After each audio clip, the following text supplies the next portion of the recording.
আপনি ক্যামেরায় বাধা দিলেন কেন? আপনার পরিচয় আপনি বললেন, আপনি চলে যাচ্ছেন কেন ভাই? চলে যাচ্ছেন কেন?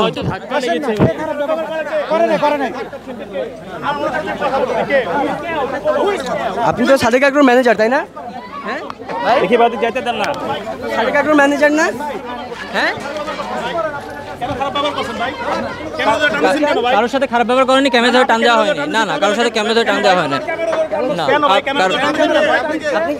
যেতে পারবেন না তো, উত্তর দিয়ে যান, উত্তর দিয়ে যান। আপনি উত্তরটা দিয়ে যান, যাচ্ছেন কেন, পালাচ্ছেন কেন? না, এখানে উনি কথা, আপনি ঠান্ডা হন, কথা বলতে দেন।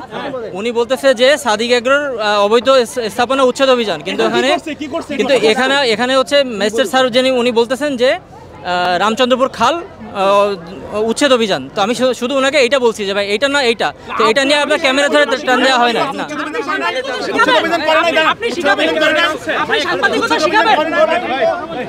5-star রেটিং প্রাপ্ত বিএনডিসি টেকনোলজির Walton super saver ceiling fan 65% পর্যন্ত বিদ্যুৎ বিল সাশ্রয় করে আপনাকে রাখে প্রশান্তিতে। ওয়ালটন ফ্যান হাওয়া বদলে দেয়। আপনারা অনেক কিছু করছেন, আমি বারবার বলার পর আপনারা এখান থেকে শোনেন, এটা ঠিক করেন নাই, মোটে আপনারা ঠিক করেন নাই। সাদিক এগ্রোর যিনি কর্ণধারী ইমরান হোসেন, উনি যে ওনার কর্মকর্তা, উনি এখানে ওনার কর্মকর্তা যে দাবি করছেন যে উনি মূলত জায়গা দখল করেননি, উনি মূলত ভাড়া নিয়েছেন। এই তথ্যের সত্যতা কতটুকু? মানে ওনার এখানে কোনো দায় নেই, উনি সেটা দাবি করছেন, বা ওনার কর্মকর্তাদের দিয়ে কার থেকে ভাড়া নিয়েছে সেটা আমরা জানি না। ওনার কর্মকর্তারা বলছেন যে উনি মূলত ভাড়া নিয়েছেন, দখল করেননি। হ্যাঁ, ওনার জায়গা উনি ঠিক আছে, কিন্তু ভাড়াটা তো কে দিয়েছে আপনাকে দেখতে হবে। আচ্ছা, কে দিয়েছে সেটা আমারও প্রশ্ন। খালের জায়গা তো আমার ভাড়া দেওয়ার এখতিয়ার নেই, মেয়র মহোদয়ের এখতিয়ার নেই। খালের জায়গা তো আমরা উচ্ছেদ করব, এখানে পানি চলবে, এখানে তো কোনো কিছু স্থাপনা করা যাবে না। তো উনি যদি এটা কথা বলে থাকে, উনি আসলে কার থেকে এটা ভাড়া নিয়েছে আপনি একটু যাচাই করে দেখলে ভালো হয় বিষয়। সাদেক এগ্রোর গবাদি পশু নিয়ে, এবং সেই পশু আলোচনায় আসেন কোরবানি ঈদের আগেই, যখন আসলে পশু বিক্রির চলছে সেই মুহূর্তে আমরা দেখেছি যে এখানকার ছাগল এবং গরু, বংশমর্যাদাপূর্ণ গরু এবং যে ছাগল, সেই ছাগল কাণ্ড নিয়েও আমরা দেখেছি যে ঘটনা বহুদূর গড়িয়েছে।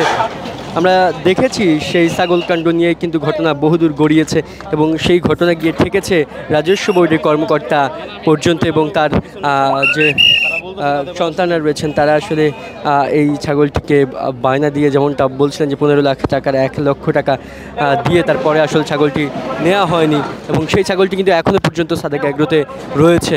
কোনো ধরনের কার্পণ্য কিন্তু করা হয়নি, এবং এখনও কিন্তু এইটা উচ্ছেদের কার্যক্রম চলছে এবং ভেঙে ফেলা হচ্ছে, আমরা দেখতে পাচ্ছি। চরম শাস্তির ব্যবস্থা করা হোক। জননেত্রী শেখ হাসিনারও আমি ধন্যবাদ জানাই, সালাম জানাই, স্যালুট জানাই, যাতে ওনার যেন শাস্তি হয়, ওনার শাস্তির ব্যবস্থা করা হোক। সে তো ভাড়া নিছে, ভাড়া নিয়ে বিভিন্নভাবে অত্যাচার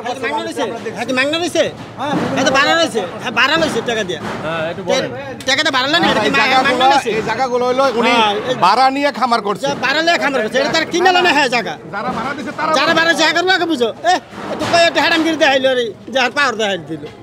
এখানে উনি জায়গাটাকে ভাড়া নিয়ে এটা করছে, উনি চলে যাবে, এবারের ম্যাচ শেষ। এখানে ওনার কি সমস্যা? উনি আমাদের রাস্তাঘাট যার জায়গা সে কমপ্লেইন করবে, না যায় তো করতে পারে না। আপনি তো এইটা কেন, আমার ওয়ার্ডে তো আরো অনেক খাল আছে, সব উদ্ধার হবে। যেটা করতে 6 থেকে 7 বছর সময় লাগবে। আমরা যে বলছি না আমরা করবো না, আমাদের পাইপলাইন এটা ছিল, কিন্তু আমাদের তো আগে ওইটা শেষ করতে হবে যেটা ধরেছি। আমরা যদি চারিদিকে এক ওয়ার্ড নিয়ে যদি মেয়র ব্যস্ত থাকে, তাহলে বাকি ওয়ার্ডের খাল কিভাবে উদ্ধার হবে? আমার তো কারিকারি ভেকু নাই, কারিকারি লোক নাই, কারিকারি ট্রাক নাই, যেটা আমরা বললেই রাতারাতি সাফ করে ফেলতে পারবো। আপনাকে একটু আগে বলেছি এখানকার প্রবলেমটা এখনও হচ্ছে, এই মাটিটা আমরা কোথায় ফেলবো? এই মাটিটা কে নিলামে নিবে? এগুলো তো আমাদের খালি করতে হবে। যত আমরা নিলামে দিতে পারলে আমাদের একটা ফান্ড আসবে সিটি কর্পোরেশন, আমাদের হ্যাসেলটা কমে যাবে।